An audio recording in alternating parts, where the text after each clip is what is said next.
On the night of July 22nd, 1991, Milwaukee police finally discovered the horrendous secrets that Jeffrey Dahmer had been desperately hiding for many years.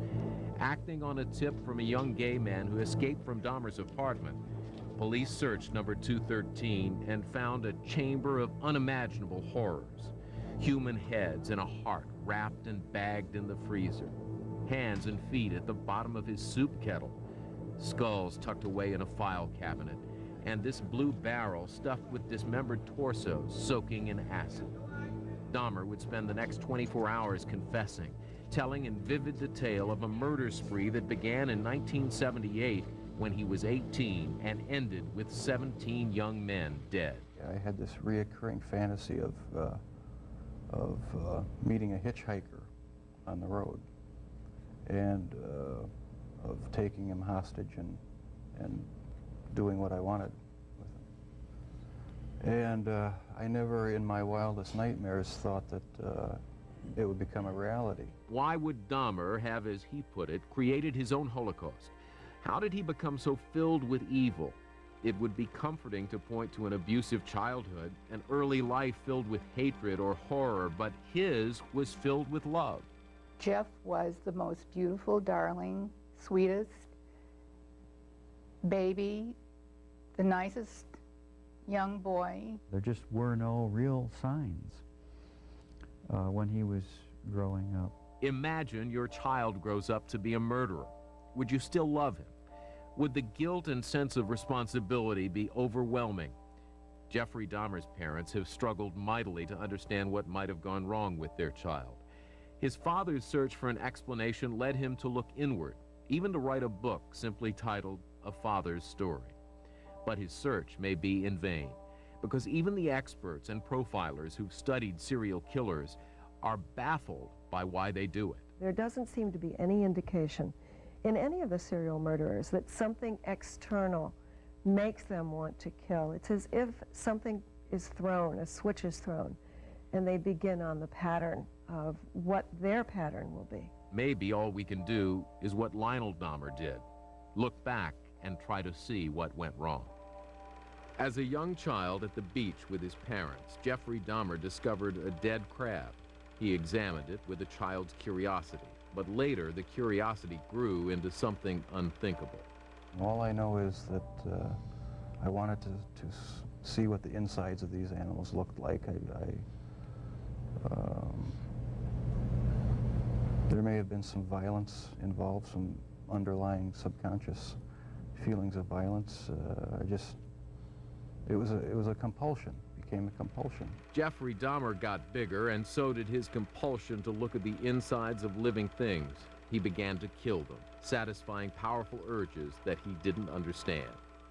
In 9th grade, in biology class, we had the usual dissection of fetal pigs, and I took the remains of that home and kept the skeleton of it, and I just started branching out, dogs, cats. I suppose it could have turned into a normal hobby like taxidermy, but it didn't. It veered off into this. More and more, Dahmer killed animals in the woods behind his house.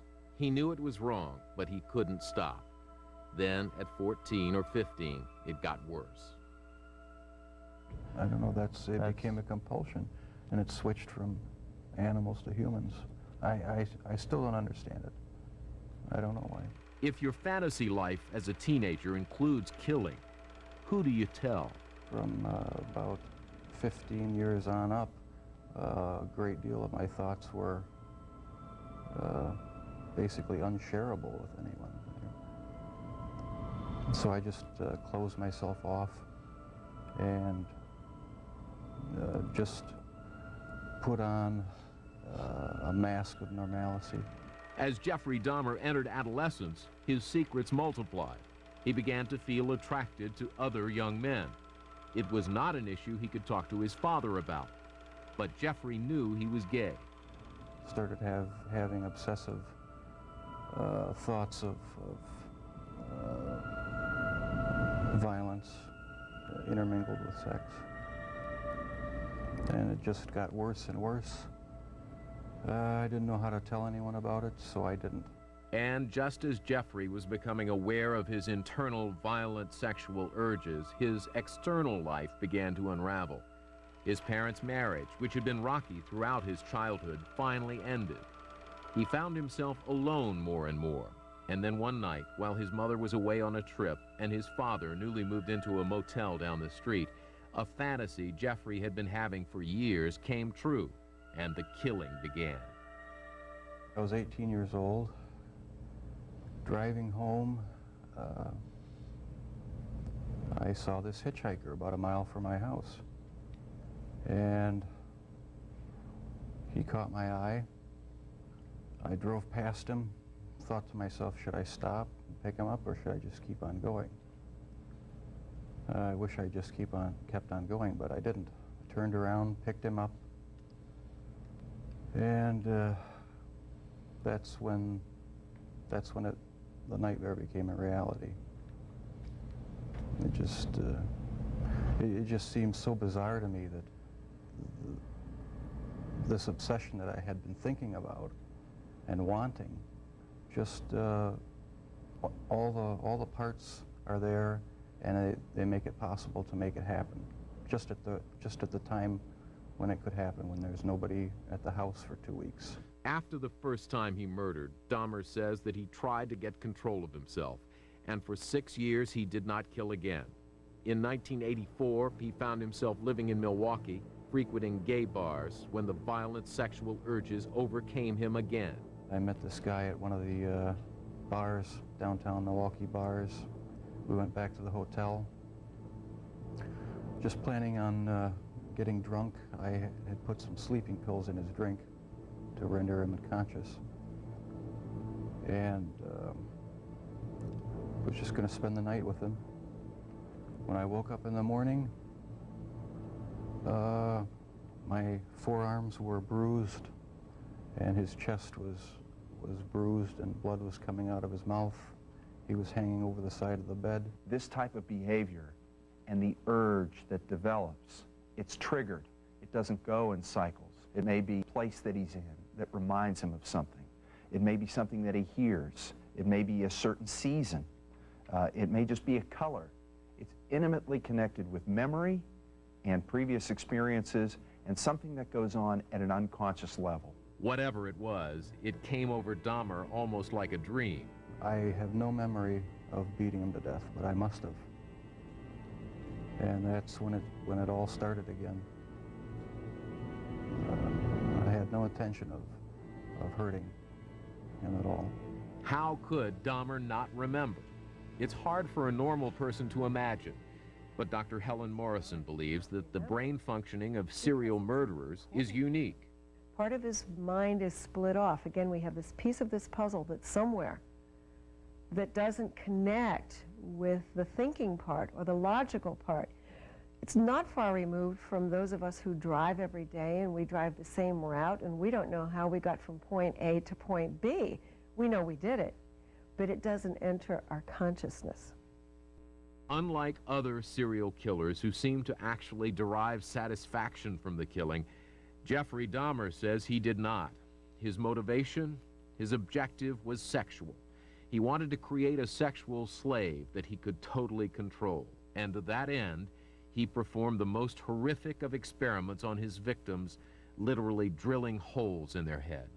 I tried to create living zombies with muriatic acid in the drill, but it never worked. No, the killing wasn't the objective. I just wanted to have the person under my complete control to do with as I wanted. Dr. Helen Morrison, who profiles these men, says part of the reason is because serial killers like Dahmer literally feel things differently than a normal person. To the serial murderer, it's very similar to the young child who may pull the legs off of a daddy long legs or a fly to see what happens. There is no humanity there. It's just, oh, this is a very interesting thing. They do things to individuals that they've never experienced themselves. They want to see pain, or they want to see fear, or they want to see agony. And with Dahmer, that experimenting included what had to be the most shocking part of this case. He sometimes ate his victims. An idea abhorrent to anyone with even vaguely human sensibilities. And yet, here again, Dr. Morrison says that, in fact, Dahmer's behavior makes a peculiar kind of psychological sense. Jeffrey Dahmer was not the only individual who was a cannibal or bit his victims or used teeth as a weapon. If you remember about infancy, if we go purely psychologically, the only way an infant interacts with his world around him is through touch, feel, and teeth. And this is a way that babies explore their world with their mouths. That's what they use. That's how they relate to the world. And what is evident in all of the serial murderers is this trait of very oral, or mouthing, or biting, or eating, ingesting, which is highly infantile, but it seems to be a way in which they can be with their victim. It made me feel like they were a permanent part of me. Besides the just mere curiosity of what it would be like, it made them feel that they were a part of me, and it gave me a sexual satisfaction to do that. By the late 80s, Dahmer had spiraled completely into a free fall of killing. A serial killer was on the loose in Milwaukee, but why wasn't anyone noticing? Serial killer profiler Robert Ressler says it was easy for Dahmer to hide. He was fairly good looking and very shy. And I think I've often said that in any college group, you could put him right in the middle of a college group, and probably you would look at him as a decent young man. And that was Dahmer's most powerful weapon in luring his victims into his world. 17 in total. They had several traits in common. They were all men, all young, mostly minorities, and almost all were gay. Starting in 1984, one by one, these men disappeared. But nobody in Milwaukee had any idea that a serial killer was on the loose. Annie Schwartz is a crime reporter for the Waukesha Freeman newspaper in Milwaukee. It was very much business as usual before Jeffrey Dahmer was caught. Because of the nature of the victims, the kinds of people that he chose, they were people that for the most part weren't missed by their families. They were often people who were tossed aside by their families because they were gay or they had had problems with the police. He chose his victims very carefully. He chose people that wouldn't be missed. If families were not missing the victims, Jeffrey Dahmer's family was missing clues that something was terribly wrong. There were close calls, like this one with his father, Lionel. I had a box in my bedroom closet, and it contained the mummified head and genitals of a young man I met in one of the bars down in Milwaukee. And it was a locked metal box. My dad one week came to visit and happened to see it, and he was wondering what was in it. He didn't know. Nobody knew. I told him it was pornography, some magazines.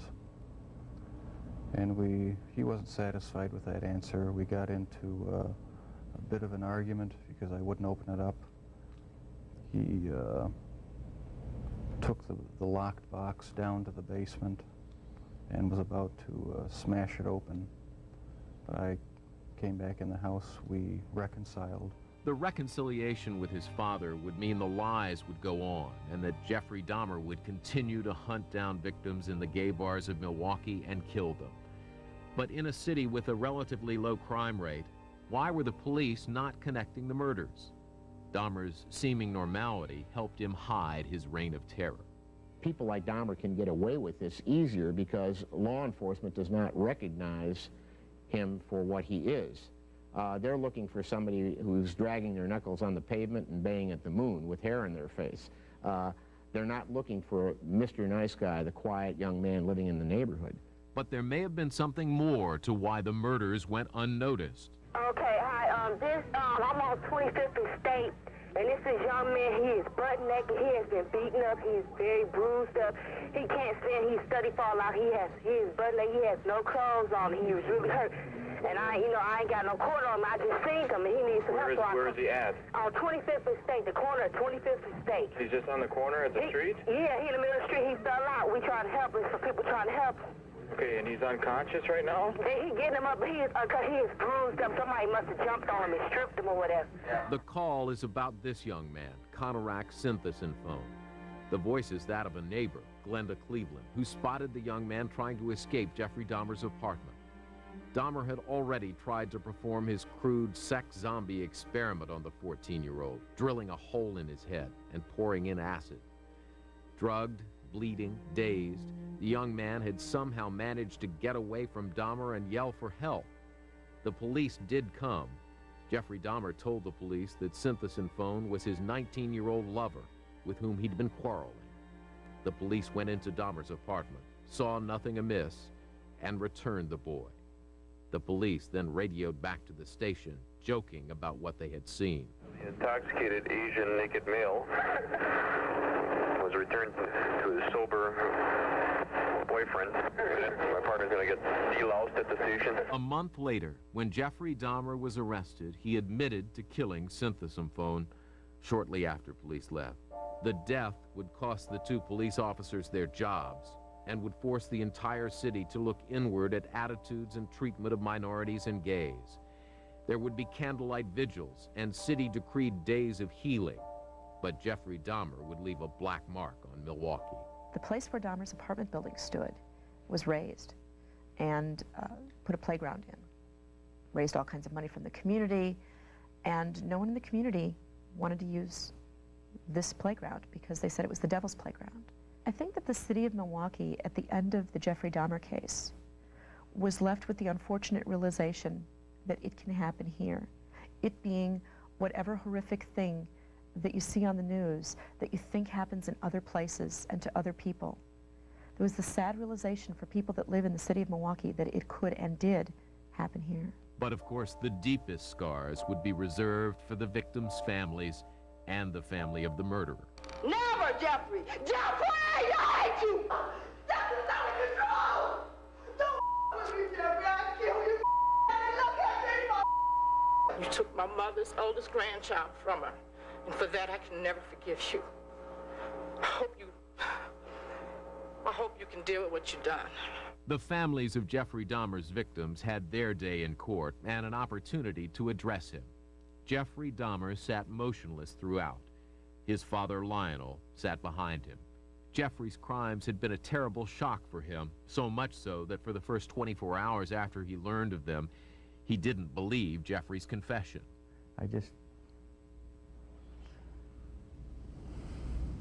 How can you see your son who's been riding a tricycle and running around with his dog, Frisky,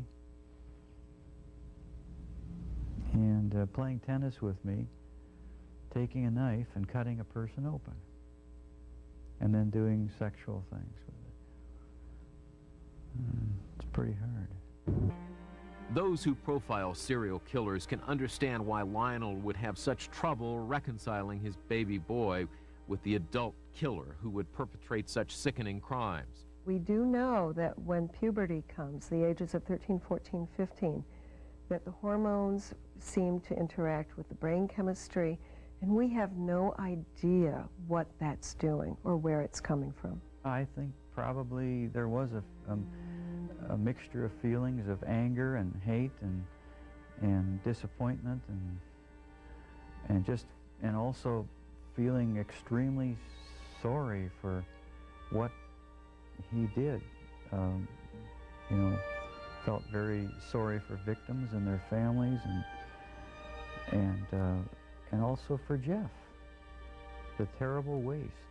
Both Lionel Dahmer and Joyce Flint, Jeffrey's mother, struggled to find a way to support their son in the face of his crimes, a brutal task for any parent to endure. There's something or things so deeply locked up in his mind that even he doesn't know what's going on. And therefore I have to hug him It's almost like I don't have a right to mourn or grieve because there are all these families who will never, ever speak to their children again. By all accounts, Jeffrey Dahmer seemed to be relieved that he had been caught. He cooperated thoroughly with authorities and a battery of doctors and profilers who wanted to learn more about his behavior. What was uncontrollable about Jeffrey Dahmer was the urge.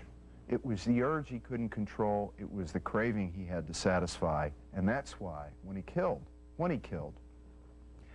because he couldn't satisfy the urge any other way and had to do it immediately. And this is something Dahmer seemed to know better than anyone. At his sentencing, he read a statement of apology for his crimes. Your Honor, it is over now. This has never been a case of trying to get free. I didn't ever want freedom. Frankly, I wanted death for myself. This was a case to tell the world that I did what I did not for reasons of hate. I hated no one. I knew I was sick or evil or both. Now I believe I was sick. I know how much harm I have caused.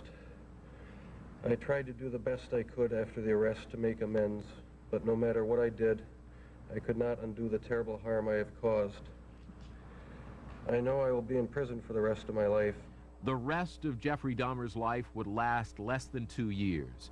In November of 1994, a fellow inmate of Dahmer's beat him to death.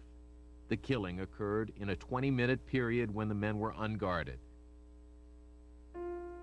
Although Dahmer expressed repeated remorse for his actions, in the last interview he granted before his death, he made a stunning admission that he still had fantasies of killing. It never completely goes away. I'll probably have to live with it for the rest of my life.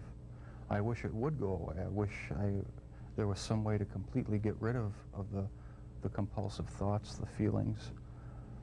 It's not nearly so bad now that there's no avenues to actually act on it. But no, it never seems to go completely away.